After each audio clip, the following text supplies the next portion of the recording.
Selamat malam, salam sejahtera. Isu hangat malam ini, MP ada kes mahkamah tak boleh ke Parlimen. Berita sepenuhnya. Kabinet bersetuju dengan cadangan melaksana reformasi Parlimen, termasuk memindah Akta Majlis Parlimen, Keistimewaan dan Kuasa 1952, Akta 347. Sama ada melarang atau membenarkan ahli parlimen yang dituduh di mahkamah digantung daripada menghadiri persidangan. Menteri di Jabatan Perdana Menteri Parlimen dan Undang-Undang, Datuk Seri Dr. Wan Junaidi Tuanku Jaafar, berkata perkara itu masih diperhalusi untuk disesuaikan dengan perkembangan dan peraturan sedia ada Dewan Rakyat. Akta ini belum pernah dipindah sejak digubal. Oleh itu, ia perlu dikaji semula dan dipindah. Pindahannya penting supaya akta berkenan lebih relevan dan memberi impak sesuai dengan keadaan semasa. Akta 347 adalah akta berhubung kuasa dan keistimewaan Majlis Parlimen, kebebasan bercakap dan berbahas dalam prosiding majlis itu, dan perlindungan kepada orang yang diambil khidmat dalam penyiaran kertas-kertas majlis itu, katanya dalam kenyataan hari ini. Selain pindaan Akta 347, Wan Junaidi berkata, dua lagi cadangan reformasi Parlimen yang dipersetujui Kabinet pada mesyuarat kemarin adalah berkaitan penggubalan Akta Perkhidmatan Parlimen serta pengenalan draft kod etika ahli-ahli Parlimen. Akta Perkhidmatan Parlimen 1963 dimansuhkan melalui Akta Perlembagaan Pindaan 1992, Akta E837, berkuat kuasa 20 November 1993. Pemansuhannya bertujuan memenuhi keperluan ketika itu untuk membuka perkhidmatan Parlimen yang tertutup kepada perkhidmatan awam persekutuan.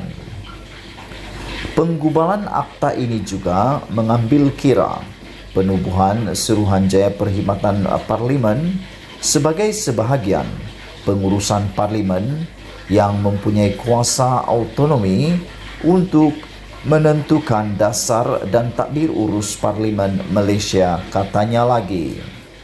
Beliau berkata, beberapa perkara akan diteliti termasuk cadangan mewujudkan skim perkhidmatan Parlimen serta sumber keuangan dan bajet tahunan yang diperoleh Parlimen daripada kumpulan wang disatukan KWD yang dikawal selia Suruhanjaya Parlimen sendiri selaras prinsip pengasingan kuasa.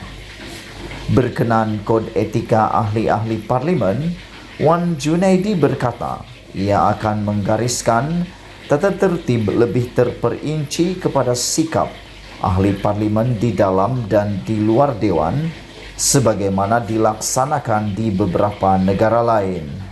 Katanya, cadangan memperkenalkan kod etika itu selaras dengan apa yang dilaksanakan di beberapa negara, termasuk India dan New Zealand.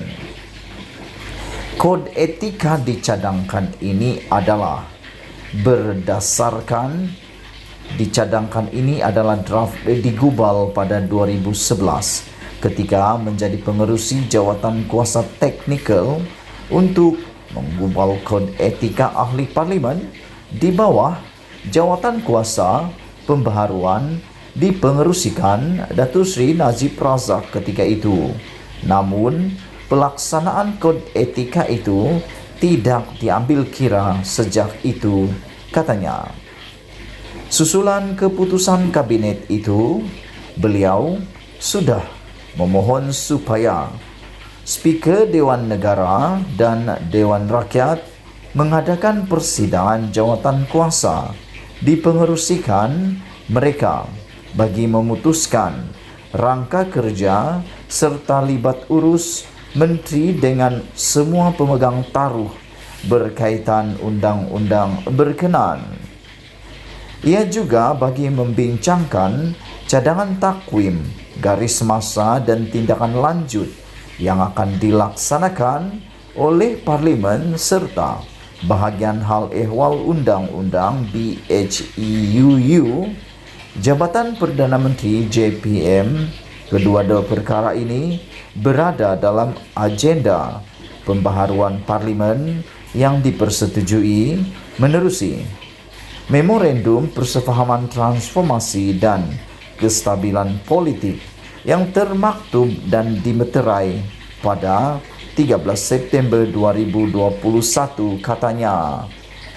Sekali lagi, tajuk utama pada malam ini, MP ada kes mahkamah, tak boleh ke Parlimen.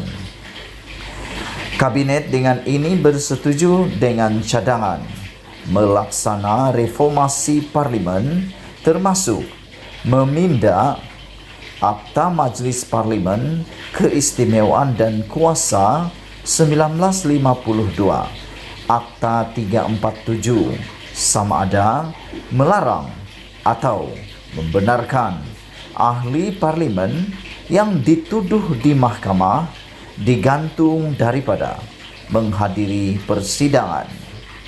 Menteri di Jabatan Perdana Menteri, Parlimen dan Undang-Undang, Datuk Seri Dr. Wan Junaidi Tuanku Jaafar berkata, perkara itu masih diperhalusi untuk disesuaikan dengan perkembangan dan peraturan sedia ada Dewan Rakyat. Akta ini belum pernah dipindah sejak digubal. Oleh itu, ia perlu dikaji semula dan dipindah. Pindahannya penting supaya akta berkenan lebih relevan dan memberi impak sesuai dengan keadaan semasa. Dengan ini, cadangan supaya ahli Parlimen ada kes mahkamah tak dibenarkan atau tak boleh ke Parlimen. Dengan ini, pada hari ini, Kabinet telah bersetuju dengan cadangan melaksana reformasi Parlimen, termasuk meminda Akta Majlis Parlimen Keistimewaan dan Kuasa 1952, Akta 347, sama ada melarang atau membenarkan ahli Parlimen yang dituduh